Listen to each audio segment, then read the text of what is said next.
কামং ক্রোধং ভয়ং স্নেহমৈকং সহৃদমেব চ নিত্যং হরং বিদধত জান্তি তন্ময়াতং হিতে। কলিপাবন অবতার পরম প্রেমময়, প্রেম পরতত্ত্ব সীমা, রাসবিলাসের চরম পরিণতি, প্রেম বিবর্ত বিলাস শ্রীমূর্তি, সভজন বিভজন সর্বপ্রয়োজন অবতার সার শিরোমণি শ্রী শ্রী শচীনন্দন নদিয়া বিহারী গৌরহরি, পতিত উদ্ধারণ পতিত তারণ পরম দয়াল দাতা শিরোমণি শ্রী নিতাই চাঁদের মহা অনুকম্পায় শ্রী শ্রী গান্ধার্বিকা গিরিধারীর অহৈতুকী করুণায় বঙ্গবসুন্ধরার মহা উদ্ধারণ বন্ধু পুরুষের বন্ধু সুন্দরের স্মৃতি বিজড়িত লীলাস্থলী ফরিদপুরের এই পূর্ণ মাটিতে পূর্ণ ভূমিতে শোভারামপুরস্থ শ্রীমন্দির অঙ্গনে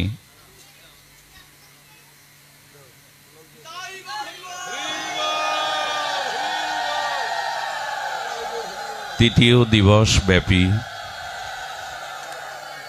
যে ভক্তিযজ্ঞের হরিকথা যজ্ঞের পরম আয়োজন, সেই পরম ভক্তিযজ্ঞের সদাকথা যজ্ঞের আজ বিশ্রাম দিবস। আগামীকাল শ্রী ভগবানের অনন্ত মাধুর্যময় লীলা কীর্তন। তো আজ বিশ্রাম দিবসীয় হরিকথায় শুভারম্ভে জীবন ধন জীবন সর্বস্ব প্রাতঃস্মরণীয় পরম বন্দনীয় অস্মদীয় শ্রী গুরুপাদ পদ্মে সদ্গুরু ভগবানের পাবন চরণারবিন্দে পরার্ধ কোটি দণ্ডবত প্রণতি। পূর্বে মহান ভাগবত কুলতিলক আচার্যবর্গ যারা এই ব্যাসপীঠকে অবলম্বন করে হরিকথা সুধা অমৃত দান করেছেন, সে সকল ভাগবত আচার্যবৃন্দকে স্মরণ করে তাদের একান্ত ফেলালাভ করুণা কণা প্রার্থনা করে সমাগত মহাপ্রভুর অনুরাগী শুদ্ধ ভক্তজন, হরিকথা প্রেমিক রসজ্ঞজন, মহন্তজন, সন্তজন, শ্রদ্ধাশীলা দেবীমূর্তি, কল্যাণিয়া ধর্মমূর্তি মাতৃগণ, সকল ভক্তচরণে দিন অতি দিনের সশ্রদ্ধ দণ্ডবত প্রণতি। আমরা ভগবানের লীলা মুকুটমণি মহারাসের শুভ সন্ধিক্ষণে এসে পৌঁছেছি। আগামীকাল শারদীয় লীলা মুকুটমণি রাসলীলা। এই রাসলীলা বর্ণনা করবার, রাসলীলার মহামহিমা ব্যক্ত করবার কোনো অনুভূতি এ অভাজনের নাই। কিন্তু ভগবানের এই নিত্য মহারাস কেন, তার একটি কারণ একটু ধ্যান দিবেন। পৃথিবীর সবথেকে বড় শত্রু, মানুষের স্খলন পতনের মূল কারণ, এই জন্ম মৃত্যু অভিশাপেরও মূল কারণ হলো কাম। কাম যতদিন আছে ততদিন প্রেম আসবে না। কাম যতদিন আমার চিত্ত আশ্রয় করবে, হৃদি সিংহাসনে রাম এসে বসবে না। যতদিন কাম আছে ততদিন এ চিত্ত শুদ্ধ হবে না। প্রেম ভক্তির অনুসন্ধানে আমরা চিত্ত হৃদয় আসনে ভগবানকে বসাতে পারবো না। এ বড় দুর্জেয়, এ বড় মহাশত্রু। এই কামই দমনকারী হৃদয়ে প্রেমকে আর শুদ্ধ ভগবত ভক্তিকে স্থাপন করার নামই হলো এই রাস, যাতে মদন বা কাম দমিত হয়ে আর হৃদয়ে প্রেম স্থাপিত হয়। তো এই দুর্জেয় দুর্তর্য কামের প্রভাবটা, কাম বলতে ব্যাপক অর্থে এখানে কামনা, কাম বলতে এর ব্যাপক অর্থ যদি আমরা নেই কামনা, আর কামনার আরো সরলত্ব হলো সসুখ বাসনা। আমরা আমাদের নিজেদের সুখ চাই, এটাই হলো কামনা, এটাই হলো কাম। আবার বলি, সসুখ বাসনার নামই হলো কাম। আমরা যখনই জগতে মাতৃগর্ভ হতে ভূমিষ্ঠ হই, মাটিকে স্পর্শ করি, তখন এই মাটি, এই বাতাস কামময়। আমাদের মাথার উপরে একটি অভিশাপ এসে ভর করে, সেটি হলো এই কাম বা কামনা বা সসুখ বাসনা। অন্যের সুখ আমরা চাই না, প্রায়শ চাই না, আমরা নিজেদের আত্মসুখে বড় ব্যস্ত। এই জন্য বর্তমান আমাদের বাতাসটা কামের দ্বারা ভারী হয়ে গেছে, জানেন। বর্তমান সময়ে আকাশ বাতাস, এই সমস্ত বাতাবরণ কামনার দ্বারা ভারী হয়ে গেছে। একটা কথা বলে রাখি, মহান পুরুষগণ, মহান আত্মাগণ বর্তমানে পৃথিবীতে অবতরণ করছেন খুবই সীমিত। সেই মহাপুরুষগণ, ত্রিকালজ্ঞ মহাযোগীগণ, আচার্যগণ জগতে এখন আসছে না কেন জানেন? কামনা বাসনার দ্বারা আমাদের এই বাতাসটা এত ভারী হয়ে গেছে, বাসনাময় কামনাময় বাতাসের স্তরে মহাপুরুষরা আসতে চাইছে না। অবতারগণ, মহাত্মাগণ না আসার একটি কারণ হলো আমাদের আকাশ বাতাস সসুখ বাসনা কামনায় বড় ভারী হয়ে গেছে। এই ভারী স্তরে, ওই সব উচ্চ স্তরের মহামানবরা আসতে চাইছে না। এই কাম জয়ের মন্ত্রই হলো রাস। এই দুর্জয় দুর্তের্য মহা অভিশাপ থেকে মুক্তির একমাত্র উপায় ভগবানের অপ্রাকৃত প্রেমময় লীলা মুকুটমণি রাসকে আস্বাদন করা। এই রাস শ্রীমান চৈতন্য মহাপ্রভু তার হরিনামের মধ্যে সন্নিবিষ্ট করে গেছেন। বন্ধু সুন্দর শ্রী হরিনাম আশ্রয়কে আর নির অপরাধে উৎকণ্ঠায় শ্রী হরিনাম গ্রহণই হল এই রাসের মহিমা উপলব্ধি করার একমাত্র উপায়। নাম আশ্রয় ব্যতীত আমরা এইটা উপলব্ধি করতে পারবো না। এই কাম জয়ের সব থেকে বড় মন্ত্র একটি, কাম মানে সসুখ বাসনা। আর এই শ্লোকে বলছেন, কাম ক্রোধ ভয় স্নেহ বা সুহৃদ ঐক্য যে কোনো ভাবেই ভগবানের দিকে ফিরিয়ে দাও। কাম কৃষ্ণ আরাধনে, ক্রোধ ভক্ত দেশী জনে, লোভ সাধু সঙ্গ হরি কথায়। কাম যদি নিজ সুখের বাসনা হয়, নিজের ভোগ্য উপভোগ্য বাসনা হয়, তবে কাম মানে নিজের সুখটাকে তুমি গোবিন্দের সুখের জন্য, রাধারানীর সুখের জন্য, গৌর নিত্যানন্দ সুখের জন্য ঘুরিয়ে দাও।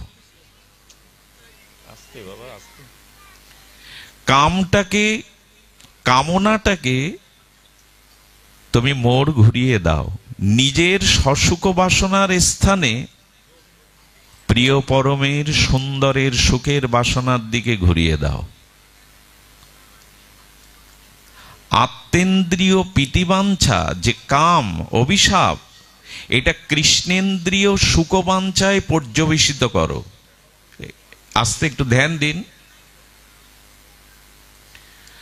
আত্ম সুখবাঞ্ছা যে কামনা, সেইটা কৃষ্ণেন্দ্রিয় প্রীতিবাঞ্ছাতে পর্যবেশন করো।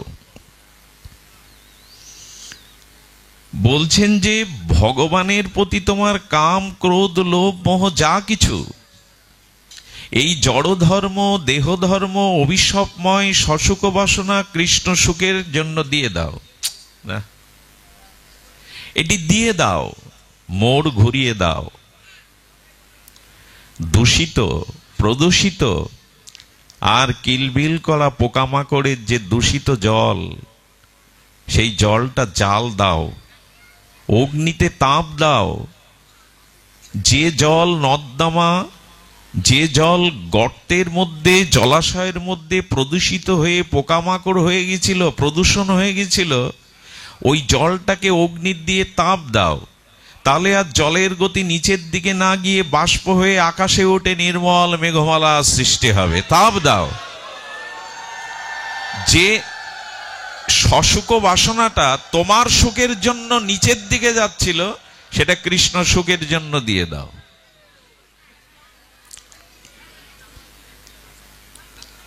যদি দিতে পারো, তখন এই অভিশাপ মুক্তি আসবে। আত্মেন্দ্রিয় প্রীতিবাঞ্ছা সহজে আমরা, আমাদের জগৎটা এখানে নিজের সুখের বাইরে খুব বেশি ভাবতে পারি না আমরা। কি হচ্ছে জয়রাধে। এই জন্য তস্মৎ কেনা উপায়েন মন কৃষ্ণ নিষেবয়াত, যে কোনো উপায়ে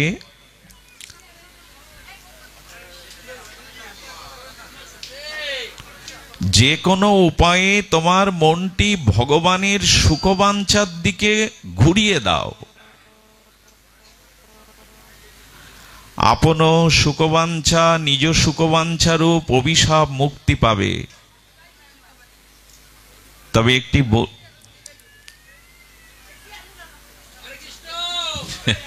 জয় রাধে, একটু বলি, দেখুন, এই কাম জয়ের মহামন্ত্র এবং কাম বিজয়ের মহামন্ত্রটি আপনি আপনার স্বাতন্ত্র কোনো সাধনা শক্তিতে জয়ী হতে পারবেন না। আমাদের এই জগৎ, আগেই বলেছি, কামনাময় বাসনাময় জগৎ। এটি ভোগময় পৃথিবী, ভোগ আয়তন। এখানের আয়তন যা দেখছেন সবকিছু ভোগের জন্য উপকরণ সাজানো। সহসা মানুষ এই ভোগ থেকে আর কামনার ভারী বাতাস থেকে মুক্ত হতে পারে না। নিজ শক্তি, নিজ সাধনায় তা সম্ভব নয়। ছোট্ট একটা দৃষ্টান্ত দিলে আমরা এটা অনুভব করতে পারব। মহাদুর্জয়, শক্তিশালী, মহাপ্রভাবশালী কাম, যাকে আমরা প্রাকৃত মদন বলি। এই মদন বা কাম, এই মদন কাম অঙ্গুলি উত্তোলন করে, আস্ফালন করে বলছে, আমি প্রতিটি কীট পতঙ্গকে পরাজয় করেছি, আমার প্রভাবে প্রতিটি কীট পতঙ্গ পরাজিত। আপনারা দেখুন, কামের মহাশক্তির পরিচয় নিন। এই কামকে আপনি আপনার সাধনায় জয় করতে পারবেন না। সসুখ বাসনা, দুর্জে অভিশপ্ত কাম আপনার সাধনা তপস্যায় জয় হবে না, আপনার স্বাতন্ত্র কোনো চেষ্টায় জয় হবে না। এর উপায় শুনুন। দুর্তেজ্য দুর্জেয় এই মহাপরাক্রমশালী কাম, তার তর্জনী উঁচিয়ে তিনি বলছেন, প্রতিটি কীট পতঙ্গকে আমার প্রভাবে প্রভাবান্বিত করেছি। মানুষের কথা বাদ দাও, ঋষিমুনিদেরও আমি পরাস্ত করেছি মাঝে মাঝে। বিশ্বামিত্রের মতো মহা তেজস্বীকেও আমি পথস্খলন করিয়েছি। শুধু কি তাই, দেবরাজ ইন্দ্র, যিনি দেবরাজ, যিনি স্বর্গের অধিপতি, তাকেও পর্যন্ত আমি অহল্লার রূপে মোহিত করে তাকে স্খলন করিয়েছি। দেবরাজ ইন্দ্রের পুত্র জয়ন্ত, তিনি মা সীতার দণ্ড কারণে আর ভুবন মোহিনী মা সীতার রূপ দেখে কাক রূপ ধরে কামাক্ত হয়ে তাকে স্পর্শ করেছি। দেবতার পুত্র হয়েও রেহাই দেয়নি। আমি চন্দ্রকে ইন্দ্রকে দেবতাদের পরাভূত করেছি, মানুষের কি কথা। এরপরে অঙ্গুলি তুললেন। কীট পতঙ্গ মনুষ্য দেবতা মুনি ঋষি সবাইকে পরাভূত করে তার আস্ফলন অভিমান আরো বেড়ে গেল। তিনি বললেন, হ্যাঁ, তিনজনের মধ্যে যদি এই তিনজনকে পরাস্ত করতে পারি, আমি হব সর্বেশ্বর, আমি হব শক্তির অধিকর্তা, আমি হব ত্রিলোক বিজয়ী। এই আস্ফলনে যে তিনজনকে উনি বেছে নিয়েছিলেন, ইনি ব্রহ্মা বিষ্ণু মহেশ্বরকে, কত বড় দুঃসাহস হলে এদের দিকে আঙুল তোলে। ব্রহ্মার কাছে গেলেন, পঞ্চম স্বরের বাণের দ্বারা জানেন ব্রহ্মাকেও পরাভূত করেছিল এই কাম, যিনি স্রষ্টা, যিনি বেদবক্তা, যিনি আদি গুরু ব্রহ্মা। আচ্ছা, ব্রহ্মার ভিতরে কাম থাকতে পারে, কিন্তু জগৎকে ব্রহ্মাও বোঝাচ্ছেন এই লীলাতে। দুর্তর্যেয় দুর্জয় মহাবিষপ্ত কামের প্রভাব দেখো, তার শক্তিমত্তার পরিচয় দেখো। কিছু অপরাধ নেবেন না, আমাদের বোঝানোর জন্য ব্রহ্মা এই লীলা করেছিলেন। অপরাধ নেবেন না। প্রজাপতি বেদবক্তা ব্রহ্মা তার নিজ কন্যা সন্ধ্যার পিছনে কামাক্ত হয়ে ছুটেছিলেন। ভয় হয় না এসব কথা শুনলে? এই জন্য ভগবান মনু আমাদের সনাতন ধর্মের মানব সভ্যতার যিনি সংবিধান রচয়িতা, মনুসংহিতা, সেই মনুসংহিতায় বলা আছে কোন মায়ের ঘরে তার যুবক ছেলে একত্রে যেন বাস না করে, কোন যুবতী মেয়ের ঘরে যেন তার পিতা একত্রে বাস না করে। সারা পৃথিবীর পেপার পত্রিকা মিডিয়াতে দেখবেন এ বড় অভিশপ্ত হয়ে গেছে পৃথিবীতে, যেখানে নিজের কন্যাকেও পিতা ক্ষমা করেনি। কথাগুলো লুড়ো হলেও, ভাগবত পরিমণ্ডলে শোভাবান না হলেও, কামের দুর্তর্যতা, কামের যে মহাপ্রভাব, সেটাকে বলা হচ্ছে। ব্রহ্মাকেও পরাজিত করে জয়ী হলেন প্রাকৃত মদন, অভিশপ্ত কাম।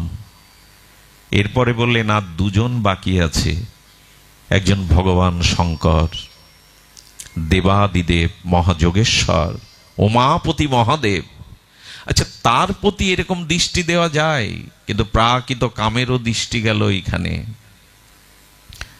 জটাজুটো উমাপতি ভগবান শঙ্কর মহাযোগেশ্বর, সর্বদা যিনি সমাধিস্থ হয়ে থাকেন, কৈলাস শিকারে মহাযোগেশ্বর ধ্যানমগ্ন, সেখানেও মদন গিয়ে প্রাকৃত কাম, তিনি গিয়ে তার পঞ্চম স্বরে বাণ নিক্ষেপ করলেন। এখানে যদি জয়ী হতে পারি, আমি এক ধাপ এগিয়ে গেলাম। সর্বশক্তিমত্তায় সর্ব বিশ্ব বিজয়ের, তিলক বিজয়ের আমি অধিকর্তা সর্বেশ্বর, এই অভিমানে বাণ ছড়লেন। ভগবান শঙ্কর সমাধিমগ্ন মহাযোগেশ্বর। ওখানে কাম কোথায়? ওখানে কামনার প্রভাব কোথায়? সত্যম শিবম সুন্দরম সচ্চিদানন্দ স্বরূপ মহাযোগেশ্বর উমাপতি ভগবান শঙ্করের ভিতরে কোথায় কাম? যখনই বাণ নিক্ষেপ করলেন, ভগবান শঙ্কর ক্রোধান্বিত হয়ে গেলেন। আমার উপরে তোমার প্রভাব, তবে তোমাকে আমি রাখবই না। ভগবান শঙ্করের মহাসমাধিস্থ সেই ভজনের তাপ প্রভাবে তার আজ্ঞাচক্র হতে অগ্নি প্রভাবিত হয়ে কামকে পুড়িয়েই দিল।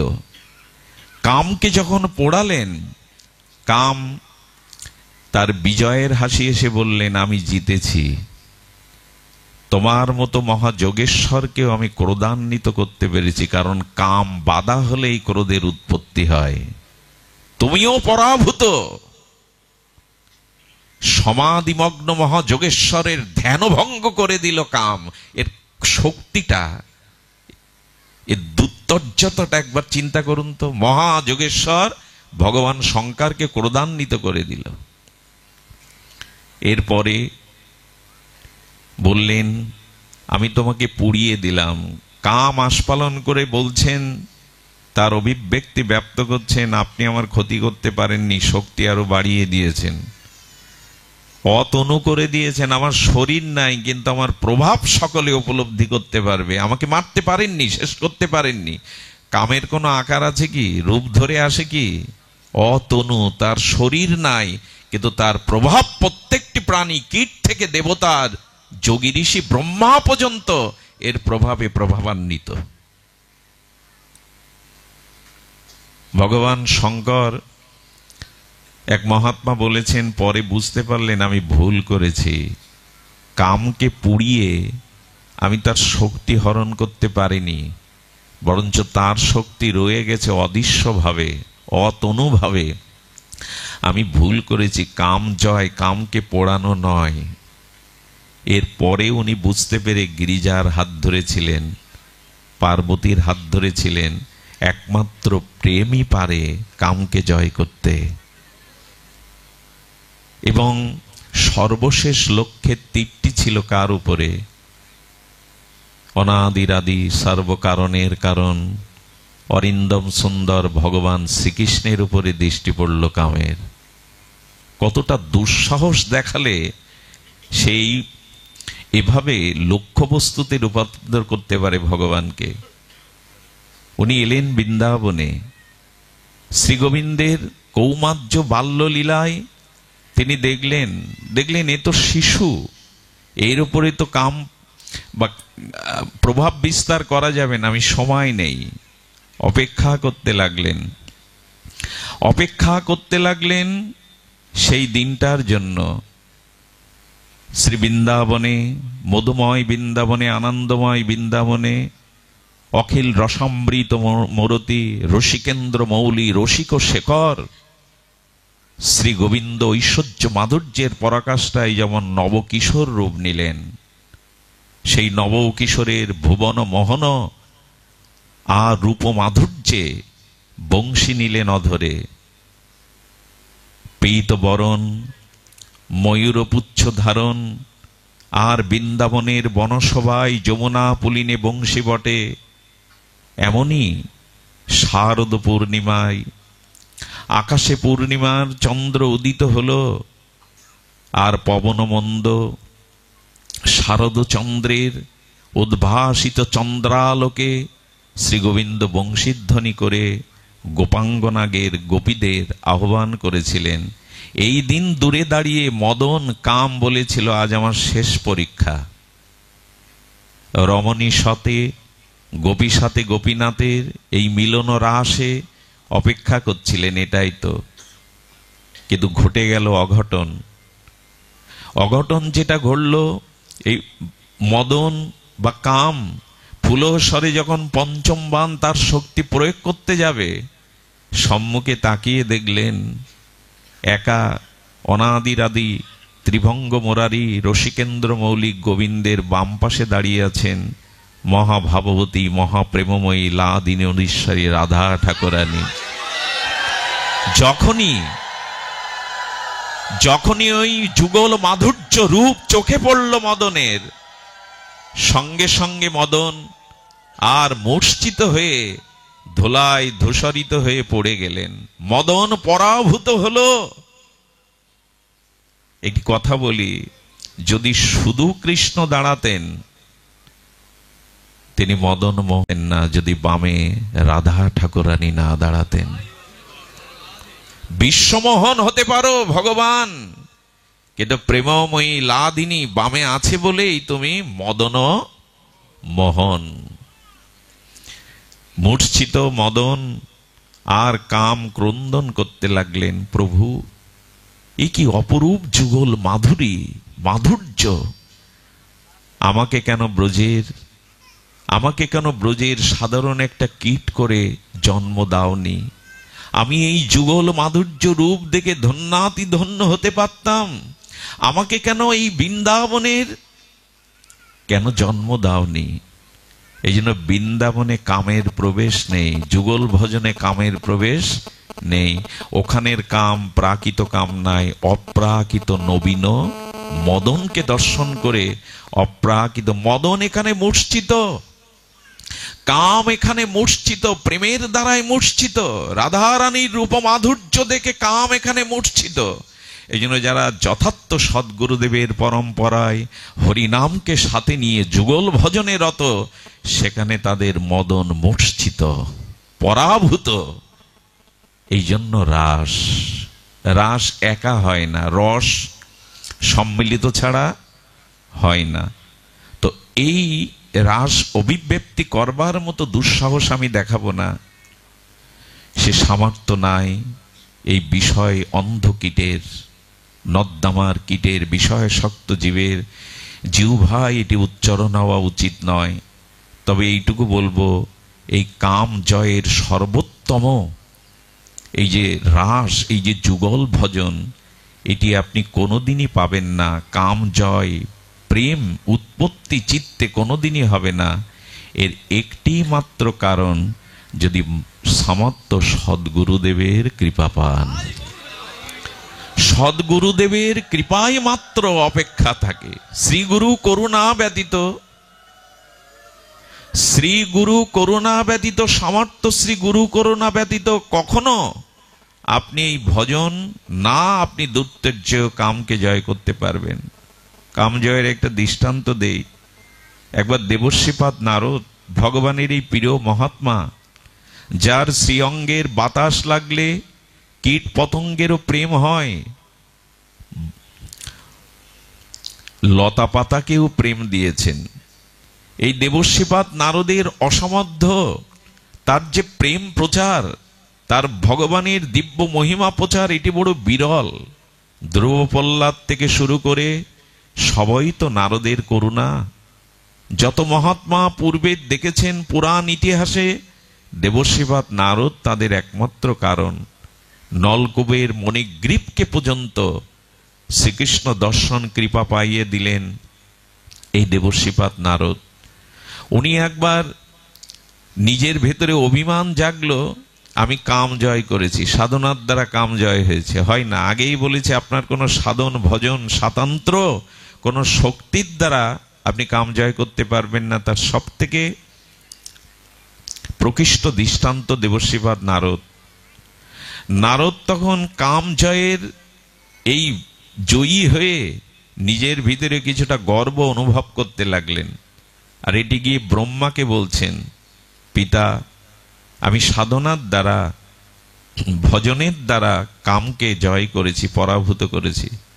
ব্রহ্মা চুপি চুপি বললেন, কথাটা আমাকে বলেছ পিতা, আর কাউকে বলতে যেও না।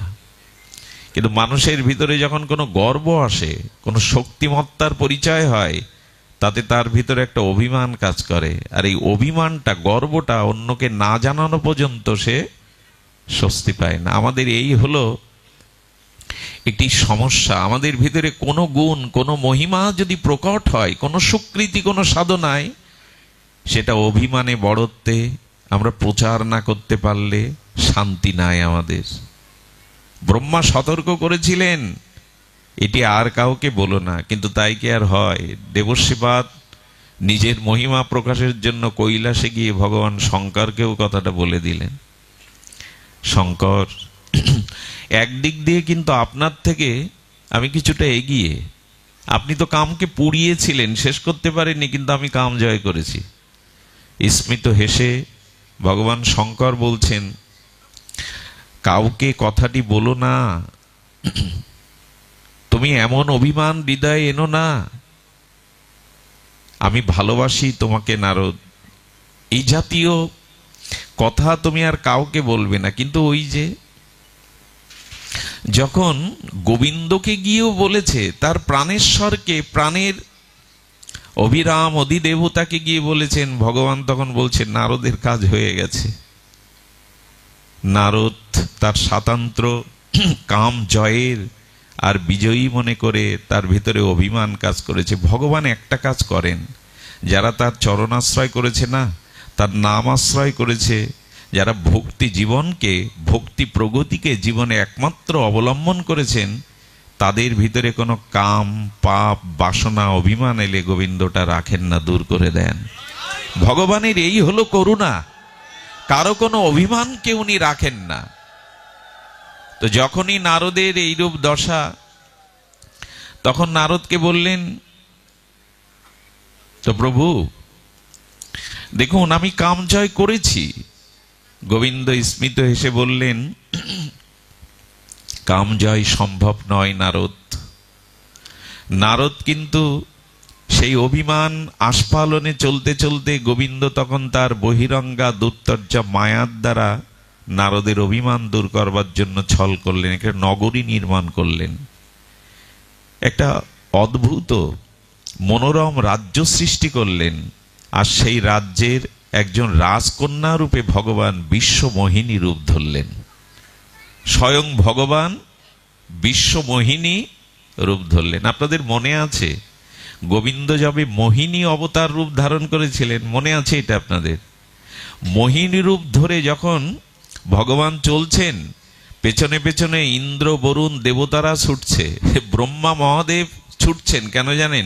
একবার যদি আমার দিকে একটু তাকায়, তাকে পায় আর না পায়, একবার যদি আমার দিকে কটাক্ষ ভাজন হয়ে একবার তাকায়, আমার জীবন ধন্য। সবাই ছুটছে মোহিনীর পিছনে, কি শঙ্কর, কি ব্রহ্মা, কি দেবগণ, সকলে তাকিয়েছে। একজন কেবল তার দিকে কামনার দৃষ্টিতে তাকায়নি, ইনি হলেন ভগবান সূর্য। ভগবান সূর্য বললেন, এত অপরূপ, এরকম কোন শুদ্ধ রূপকে যদি আমি কন্যা রূপে পেতাম। যেই সূর্য মনে মনে এই প্রার্থনা চরণে নিবেদন করেছেন, কটাক্ষ দৃষ্টিতে ভগবান মোহিনী বলেছিলেন, তপস্যা করো, আমাকে পাওয়া সহজ নয়, তবু তপস্যা করো, একদিন তোমার মনোবাসনা আমি কারণ তুমি আমার দিকে শুদ্ধ দৃষ্টিতে চেয়েছ, আমি তোমার সাধনার দ্বারা একদিন তোমার ইচ্ছা পূর্ণ করব, আমি তোমার কন্যা রূপে যাব।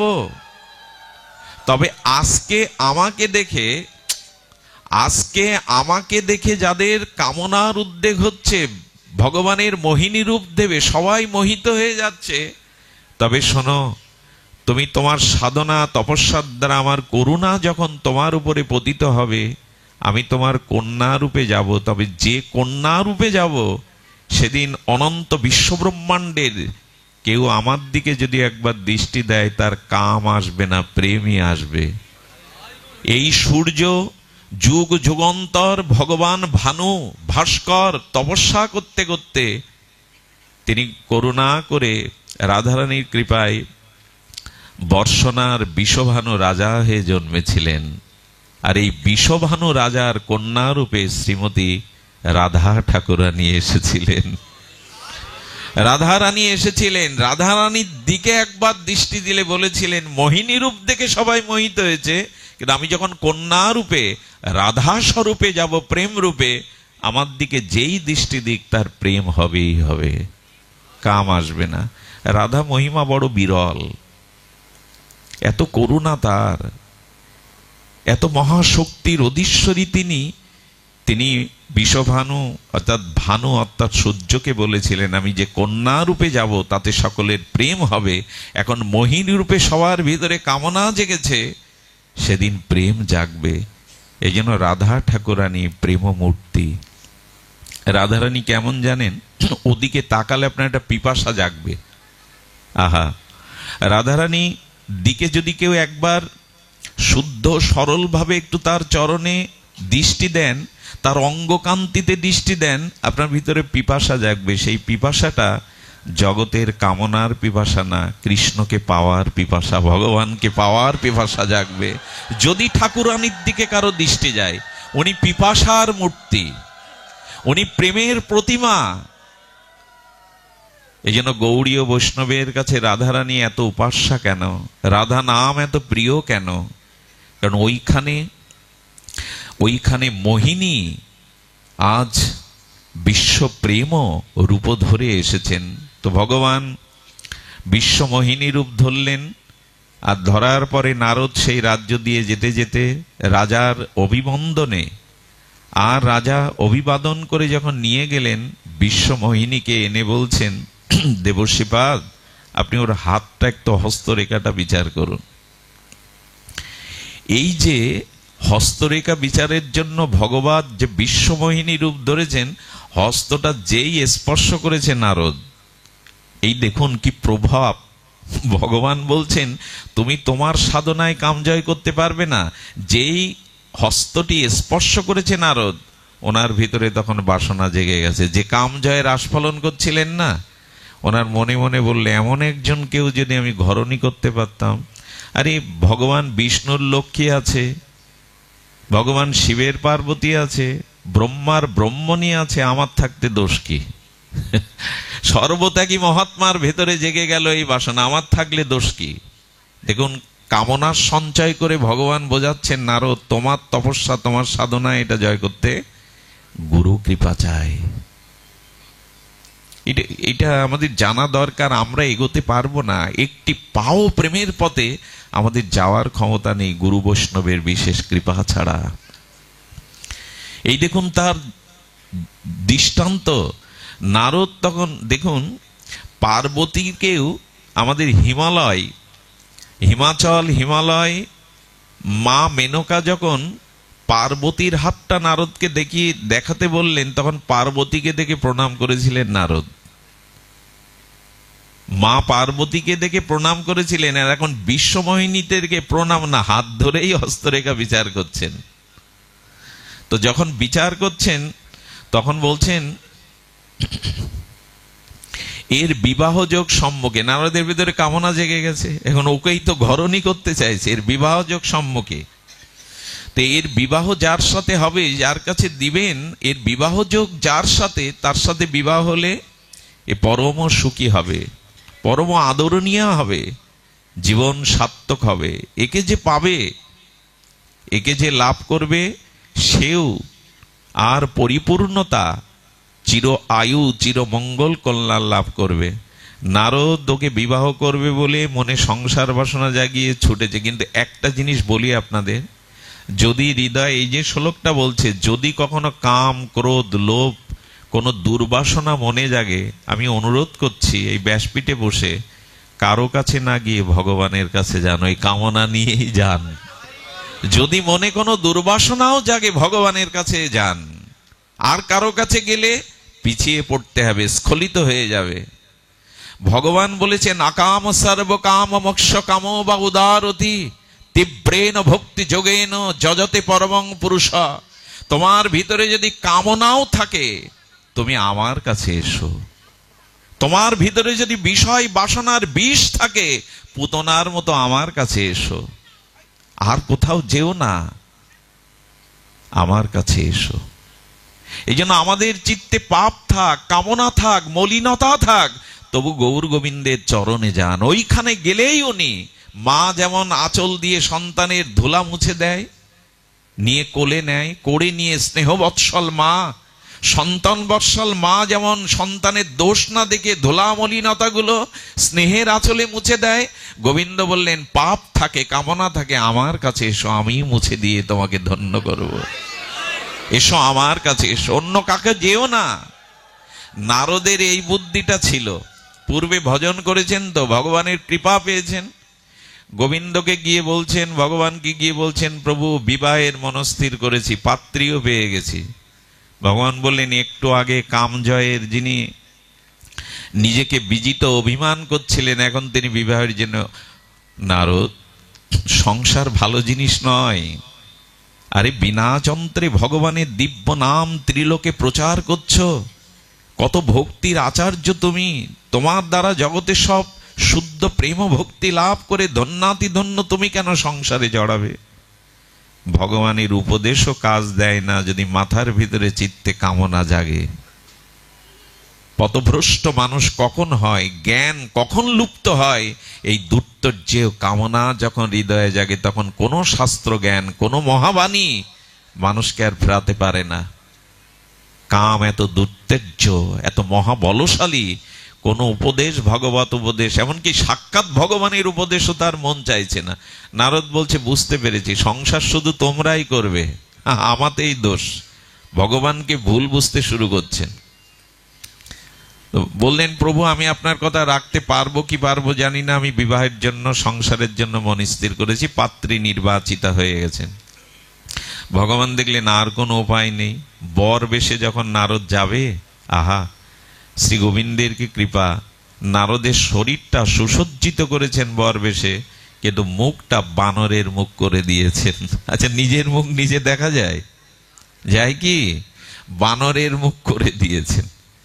তখনকার দিনে স্বয়ংবরা সভা ছিল, মেয়ে যার গলায় মাল্য দেবে, স্বয়ংবর সভা আহ্বান করা হলো। এটা ভগবানেরই ইচ্ছা, ভগবানই তো বিশ্বমোহিনী রূপ ধরেছেন, মায়ার রাজ্য সৃষ্টি করেছেন। তো সেখানে স্বয়ংবর সবাই ডেকেছেন, কন্যা যার গলে মালা দেবে। স্বয়ং ভগবান নিজেকে নিজে গ্রহণ করবার জন্য, ভগবানকে কাম মুক্তি দেওয়ার জন্য নিজেও সেখানে বর বেশে উপস্থিত। আচ্ছা, নিজের মুখ নিজে দেখা যায় তো? আপনি অন্যের মুখবদন দেখতে পারেন, আপনার চোখ দিয়ে আপনি আপনার মুখ দেখতে পাবেন না। নারদ বেশ ফিটফাট হয়ে বর বেশে বসেছেন, মালা যদি দেয় আমাকেই দেবে, আমি কম সুন্দর নয় তো। কামনা থাকলে অভিমান আসে, অসৎ জ্ঞান আছে। উনি অভিমান করছেন, এত সব রাজেন্দ্র বর্গ, এত সব সুদর্শন যারা, তাদের থেকে আমি সুন্দর। যখনই মালা নিয়ে বিশ্বমোহিনী আসছে, নারদ আস্ফালন করছে, আমার গলে ছাড়া কার গলে দেবে। সঙ্গে সঙ্গে এসে বিশ্বমোহন শ্রী গোবিন্দের গলেই মালা দিয়ে দিলেন মোহিনী, নিজের গলে। নারদ তখন প্রকম্পিত হয়ে উঠেছে। উনি যখন উঠে দাঁড়িয়েছেন, অন্য রাজেন্দ্রবর্গ যারা এসেছিল বিশ্বমোহিনীর বরমাল্য পেতে, তারা নারদের মুখের দিকে তাকিয়ে সব উপহাসের হাসি আসছে। বলুন তো, আমাকে দেখে এরা উপহাস করছে কেন? আমি নারদ, আরো তো সেজে গুজে এসেছি। হ্যাঁ, একজন তার মধ্যে বলল, মুখটা একটু দেখেছো নিজের মুখটা? শাস্ত্র কি বললো জানেন? এখানে ভেতরে যদি কাম জাগে, তখন আর মানুষ মানুষ থাকে না, পশুতে রূপান্তরিত হয়। ভগবান সংকেত দিচ্ছেন, এই মানুষই পশুত্ব রূপ নাই, ভেতরে যখন দুর্তর্যেয় কাম জেগে ওঠে। আর যারা যাগযজ্ঞ করে নিজের অভিমান প্রকাশের জন্য, ভগবান শিব বর্জিত, শিব মানে কল্যাণ, শিব মানে মঙ্গল।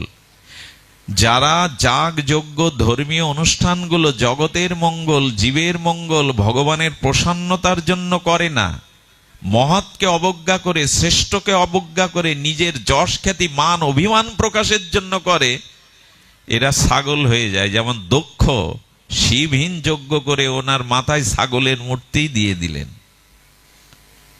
শিবহীন যজ্ঞ যেন না করি, নিজেকে প্রচার করবার জন্য এগুলি নয়, জগতের হিত মানুষের কল্যাণের জন্যই যাগ যজ্ঞ ধর্মীয় অনুষ্ঠান, নিজের প্রচারের জন্য এগুলি নয়। এটা পশু বুদ্ধি। অপরের কল্যাণ চিন্তার নামই যজ্ঞ। অপরের কল্যাণ, জীবের কল্যাণ, মানবের কল্যাণ, পৃথিবীর কল্যাণের উদ্দেশ্যে যা নিবেদিত হয় তাকেই বলে যজ্ঞ। নিজের অভিমান প্রকাশের জন্য মঙ্গলহীন, কল্যাণহীন এগুলি যজ্ঞ নয়। যেটা এখন বেশি হয়, নিজেকে প্রচার করতে পারলেই হলো, এগুলো পশু বুদ্ধি। এই জন্য কাম কামনা যখন ভেতরে আসে, তখনই মানুষ পশুত্বে রূপ নেয়। নারদ যখন প্রকম্পিত হয়ে হয়ে আর ভগবানের কাছে গিয়ে বলছেন, ও আমার পাত্রী, আমার সুখকে তুমি কেড়ে নিলে, তবে ভগবান আজ তোমায় অভিশাপ দেব। যেমন আমার সুখ কেড়ে নেই। দেখুন, কাম বাধাগ্রস্ত এলে কি হয়? ক্রোধ তো অগ্নি, যখনই কোনো কামনা, কাম এস ক্রোধ এস রজতগুণ সমদ ভাব, কাম বাধাগ্রস্ত হলেই ক্রোধ আসবে। কান টানলে যেমন মাথা আসে, নারদও ক্রোধান্বিত হয়ে গেল। নারদ নিজের বানর মুখ দেখে বুঝলেন এটা ভগবানেরই মায়া। তিনি নিজেই গ্রহণ করলেন বিশ্বমোহিনীকে। নারদকে দেখে বললেন, বিশ্বমোহিনী আর কেউ না, আমারই রূপ। নারদ, তোমার কাম জয় করবার জন্য, অভিমান দূর করবার জন্য আমি এই মায়ার প্রভাব লীলা করেছি। সঙ্গে সঙ্গে ক্রোধান্বিত নারদ তখন বলে উঠলেন, আমার স্ত্রী যেমন কেড়ে নিলে, আমি অভিশাপ দিচ্ছি, তুমিও একদা স্ত্রী হারা হবে, আমার মতো তোমাকে কাঁদতে হবে। আর এই অভিশাপটা ত্রেতা যুগে রঘুপতি রামচন্দ্র গ্রহণ করেছিলেন সীতা হারিয়ে। অভিশাপ দাও, তোমার অভিশাপ আমি মাথা পেতে নিচ্ছি, কিন্তু আমার আশ্রিত ভক্তকে আমি কখনো পতন হতে দেব না। দেয়নি। এইখানেই যে ভগবৎ কৃপা, জগৎগুরু ভগবানের কৃপা। এই জন্য আমাদের কামনা বাসনা জয়ী হবার একমাত্র উপায়, সেই উপায় আর কিছু নয়, শ্রী গুরু কৃপা। আমার মনে পড়ে এক মহতের শ্রীমুখে শোনার ভাগ্য হয়েছিল। 6 বছর জঙ্গলে তপস্যা করেছিলেন এক তপস্বী। বাল্মীকির মতো উইয়ের ঢিবি না হয়ে গেলেও গায়ে পোকামাকড় উই লেগে গিয়েছিল, হাড়গুলো ছিল। তো উনি ভজন থেকে, সাধনা থেকে উত্থিত হয়ে দাবি করলেন আমার কাম জয় হয়েছে। শ্রী গুরুদেবের চরণে গিয়ে যখন নিবেদন করলেন, আমি কাম জয় করেছি গুরুদেব, গুরুদেব হেসে বললেন, গুরু কৃপা ব্যতীত নিজের সাধনায় কাম জয় হয় না। মানতে পারলেন না সাধক। এর 2-3 মাস পরে ওনার ভিতরে এই দুর্ধর্যে অভিশাপ জেগে গেল। উনি ঘরে দোয়ার দিয়ে উপবাস করেও নিজের এই দুর্বাসনাকে অবদমিত করতে পারেননি, নিয়ন্ত্রণ করতে পারেননি। গিয়েছিলেন এক পতিতালয়ে, কি দুর্দশা দেখুন। আর পতিতা যখন সুসজ্জিতা হয়ে, এই রমণী যখন তার সামনে জলের গ্লাস কিছু ফল নিয়ে এসেছে, হঠাৎ করে এই পতিতার মুখবদনের দিকে তাকিয়ে কে দেখলেন জানেন? ওখানে পতিতা দাঁড়িয়ে নেই, শ্রী গুরু মূর্তি দাঁড়িয়ে আছে, শ্রী গুরুদেবের বদন দাঁড়িয়ে আছে। তখনই উনি মূর্ছিত হয়ে পড়ে গেলেন। আর এই মূর্ছিত হয়ে পড়ে যাওয়ার সাথে সাথে তিনি এসে স্বীকার করলেন, শ্রী গুরু কৃপা ব্যতীত, মহৎ কৃপা ব্যতীত এটি জয় হবার নয়। সুধীগণ, আমি আগেই বলেছি, এটি বলবার মতো দুঃসাহস আমার নেই। তো এইটুকু শুধু বলবো, শ্রী গুরু কৃপা যদি আমাদের থাকে, তবে দুত্তেজ্য কামের চিত্তে প্রেম উদ্ভাসিত হতে পারে। আমাদের বৈদিক সনাতন শাস্ত্রে সব থেকে বেশি করে যা প্রতিভাত করা হয়েছে, সমগ্র নিখিল শাস্ত্রের যা সিদ্ধান্ত হয়েছে, তা গুরু কৃপা, শ্রী গুরু কৃপা। এই গুরু কৃপা ব্যতীত আমরা ভজন পথে, সাধন পথে একটি পাও অগ্রসর হতে পারবো না। ভক্তির যত হর মেহন্তি তদৃষ্টা গুরু যদি, কি বলছেন সনাতন শাস্ত্র দেখুন, মমান্তি তেন সত্যেন দর্শায়িত তে হরি। ভগবান বলছেন, শ্রী হরিতে যার ভক্তি আছে, শ্রী গোবিন্দে যার ভক্তি আছে, তার থেকে যদি শ্রী গুরুতে অধিক ভক্তি হয়, তবে সেই সত্যের দ্বারা সে আমাকে লাভ করতে পারে। কথাটি কিন্তু সাধারণ নয়। অপ্রকাট ভগবানের থেকে, প্রকাট গুরুদেবের থেকে যদি আরো নিষ্ঠা ভক্তি বেশি থাকে, সেই ভগবানের কৃপা পায়। প্রকাট গুরুদেব অপ্রকাট ভগবানের থেকে তাকে আরো, কি বলছেন, আরো যদি ভক্তি প্রগাঢ় হয়, তখনই সে কৃপা পেতে পারে। আচ্ছা, লক্ষ্য করুন তো, ট্রেনে, বিমানে, যানবাহনে আপনি কোন একটা নির্দিষ্ট স্থানে গেলেন, সেই পৌঁছানোর পরে যে যানবাহনে করে গেলেন, তার রুম নাম্বার বা সিট নাম্বার মনে রাখা দরকার আপনার। আপনি তো লক্ষ্যে পৌঁছে গেছেন। তো মানুষ সাধন ভজন করে ভগবানের কাছে পৌঁছায়, এটাই তার অন্তিম লক্ষ্য, শ্রী ভগবানের চরণে। তো সেই ভগবান যখন জগতে অবতীর্ণ হন, লীলা প্রকটে এই মর্তধামে অপ্রপঞ্চ থেকে নেমে আসেন, সেই রাম, সেই শ্রীকৃষ্ণ গৌরাঙ্গ, তারা কেন গুরুকরণ করেন? বোঝা গেল কি? আমি যানবাহনে করে পৌঁছালাম আমার লক্ষ্যে, তো সেখানে গিয়ে কিসে, কোন যানবাহনে পৌঁছালাম, এটা তো মনে রাখার উচিত নয়, না রাখলেও দোষ নাই। তো যে ভগবান স্বয়ং, তিনিও কেন গুরুকরণ করলেন? জানিয়ে গেলেন, শ্রী গুরু কৃপা ব্যতীত কারো শুদ্ধ ভক্তি, প্রেম ভক্তি হবার কোনো সম্ভাবনা নেই। এই জন্য শ্রী গুরু করুণা আমাদের একান্ত প্রয়োজন।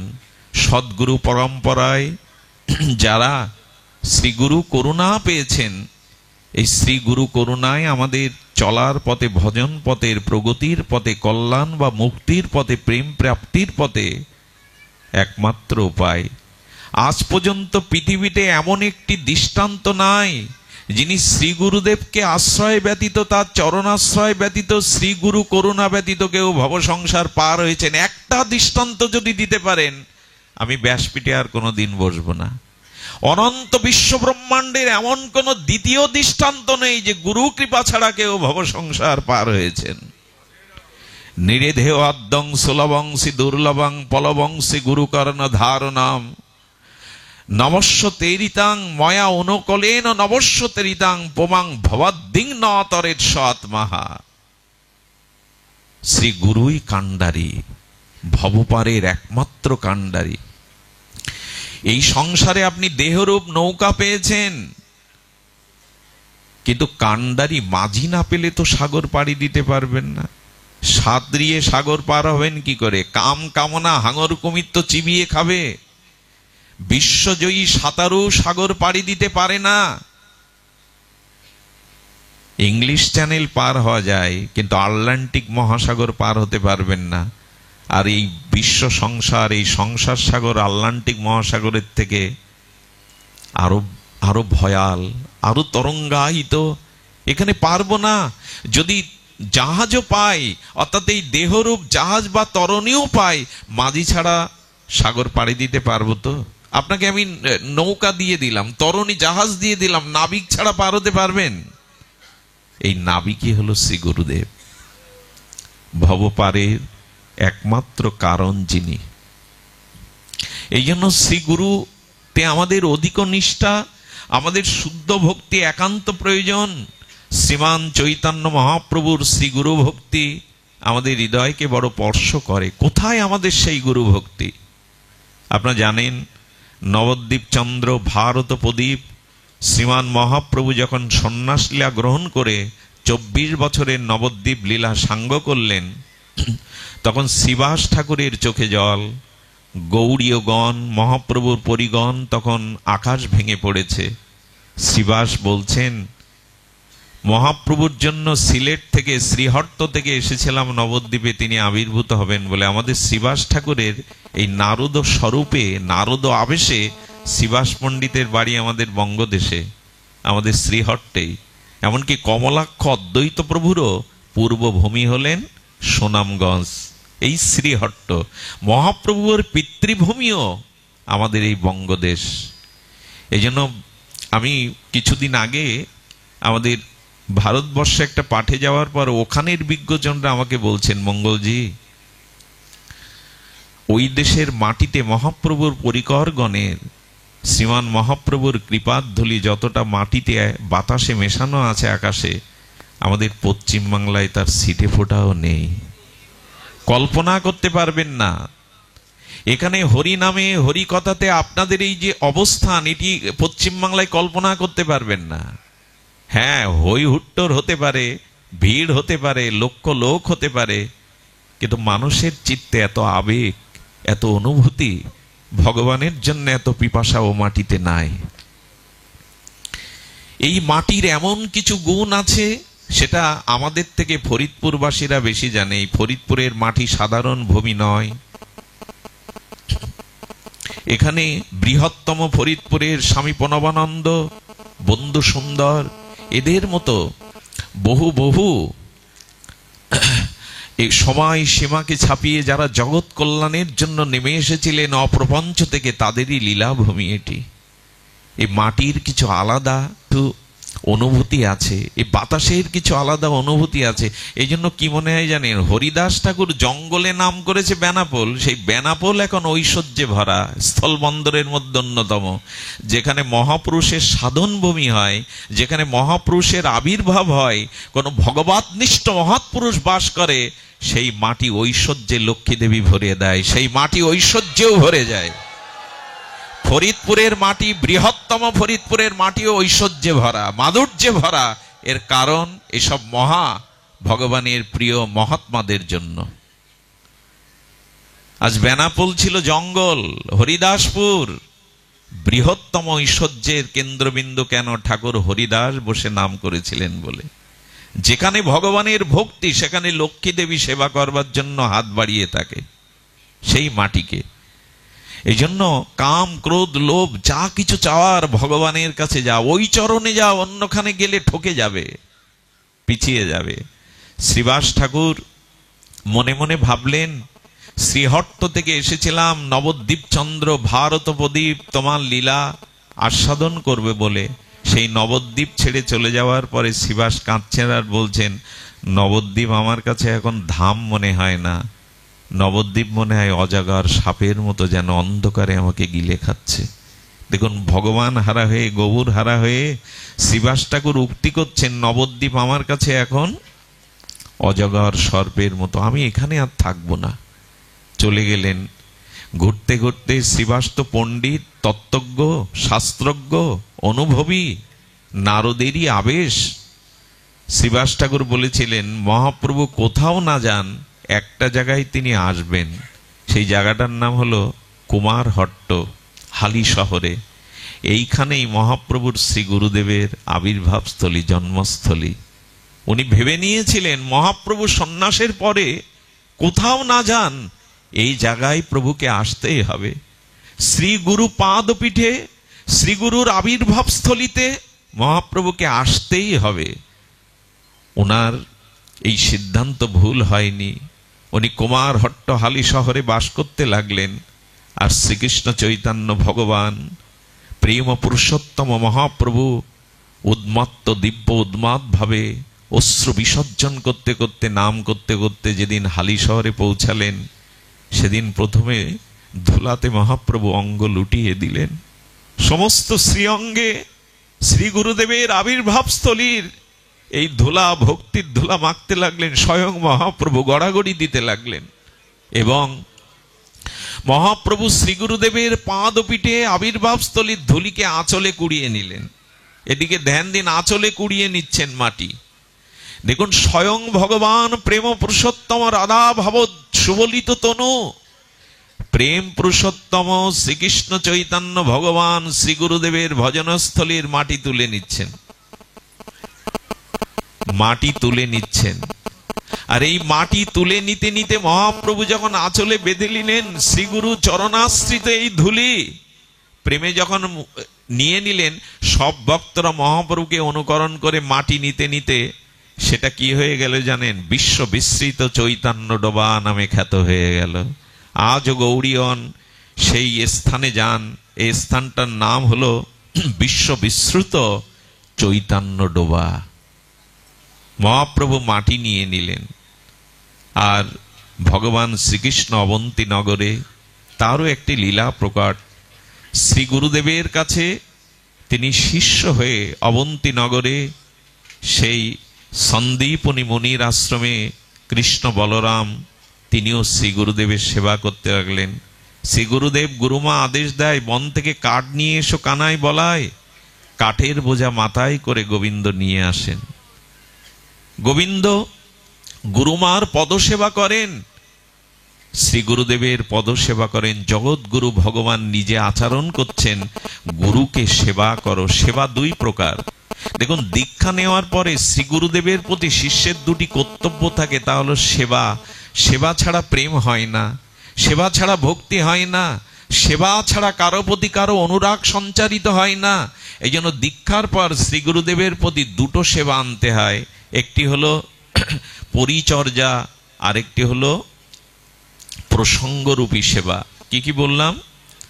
প্রসঙ্গরূপী সেবা আর পরিচর্যারূপী সেবা। পরিচর্যা মানে শ্রী গুরুদেবকে স্নানাদি করানো, শ্রী গুরুদেবের জলাদি বয়ে দেওয়া, তার বস্ত্রগুলো নিজে হাতে কাচা, তার জন্য প্রসাদ আদি প্রস্তুত করা, তার সমস্ত কাজগুলো হাতে করে করা। কি বলবো আপনাদের, শ্রীকৃষ্ণ চৈতন্য মহাপ্রভু যার চরণাশ্রয় করেছিলেন সেই ঈশ্বর পরিপাদ, এই ঈশ্বর পরিপাদের শ্রী গুরুদেব হলেন আমাদের ভক্তিবিক্ষ মাধবেন্দ্র পরিপাদ।